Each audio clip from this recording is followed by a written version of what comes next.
As a kid, there was a part of the Flash Museum that always scared me.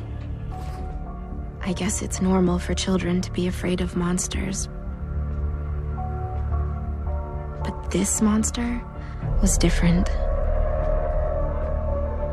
No one knows where he came from, how he got his powers, who he is. All that's known is his alias, and the last sound his victims hear. But that's not what makes him scary. What makes him scary is you never catch him.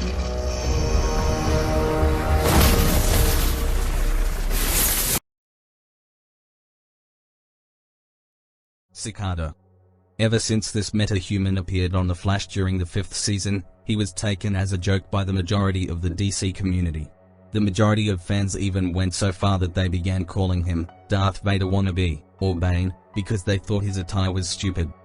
The reasoning behind Cicada, as the week's worst villain, was for many reasons.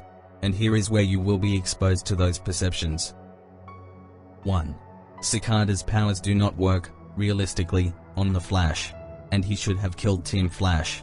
He had many chances. 2. Cicada's reason for killing all metahumans is stupid. He is a one-dimensional character. 3. There is a sudden change in personality between flashback All and Wire and present All and Wire. 4. I cannot take the actor seriously. Chris Klein makes those stupid faces when he is in character, to show Allen's anger and hate. 5. Cicada always runs away every time he is defeated. 6. Cicada's only emotion is rage or hatred.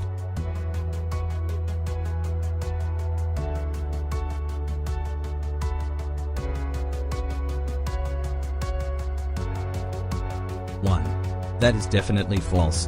While Cicada does have the power to dampen metahumans' powers, he is not super fast, neither can he teleport, nor is he immune to injuries.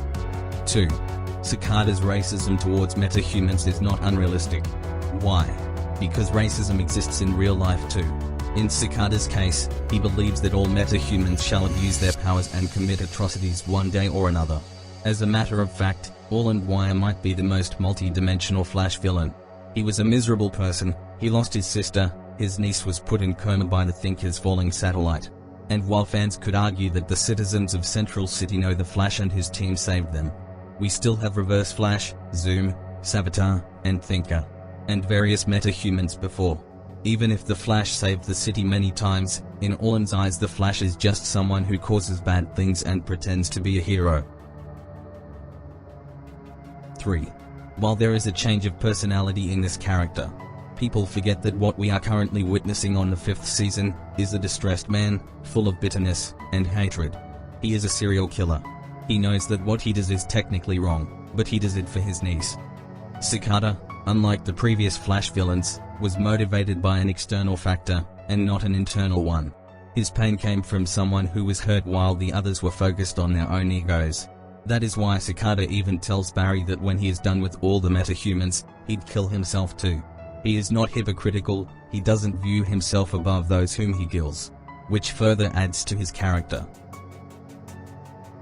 4. The actor doing those faces, to express All and Wire's hatred, is not something stupid, at all. Simply imagine that you have a terrible job, you hate yourself, and you think your life is a living hell. Then, one day, you find a person who motivates you to change your life around for the better, to stop being lazy, irresponsible, indifferent, and suddenly he or she is taken from you. Wouldn't you feel rage and hatred all the time at the world that has taken something from you, the thing that kept you on the right path and filled your life with happiness and meaningfulness? Moreover, every Flash villain has their own funny faces or moments. That is a common aspect of this show. 5. While it's true that Cicada would flee anytime he would be hurt, people are missing a few things in his fallback from Team Flash. As stated previously, Cicada is weak to injuries like any normal person. So, lore-wise, it makes sense he runs away whenever he is hurt. And while Cicada does do this in all encounters, he is not the only one. People forget that Reverse Flash also did the same when Firestorm saved the Flash during their fight at Star Labs. Zoom is not overlooked either. The moment he got injected with Harrison Wells' dampener, he immediately ran away. Savitar did the same during their first fight too. This is another traditional aspect of this show. People may complain or not, but, in Cicada's case, it actually makes more sense, compared to either of the previous villains where none were actually badly hurt. 6. Cicada's only display of emotion is rage and hatred. This is not quite valid, given we see display of his sadness at Grace's bed. But, overall, compared to the previous Flash villains, Cicada is really just bitter and angry. Though, he does show a sign of his sadism towards Nora, when he kills Killer Frost with his lightning-shaped dagger, in an alternate timeline. The main point is that, while Cicada only displayed anger and rage for most part, not once have we seen him interacting with other characters than a comatose niece and a metaphobic doctor. Eobard had Team Flash, Zim also had Team Flash, DeVoe had Marley's DeVoe, and Savitar had a few friendly interactions with Team Flash, but even he displayed only anger and sadness. If you remove these character interactions, then all the previous villains become almost emotionally one-dimensional, in a sense. Another aspect that differentiates Cicada from all the previous Flash villains is that he was able to redeem himself, another aspect which makes his character all the more complex. Still, does Cicada have some unrealistic traits in his character? Yes, he does. But that is a key component found in any Arrowverse villain. The Arrowverse villains are all designed in a very one-dimensional way to prevent the audience, especially the one represented by children, to empathize with the villain. After all, in this story, the hero is the one who wins, and matters. Hope you enjoyed the video. Thank you for watching. Until then, a happy day to everyone.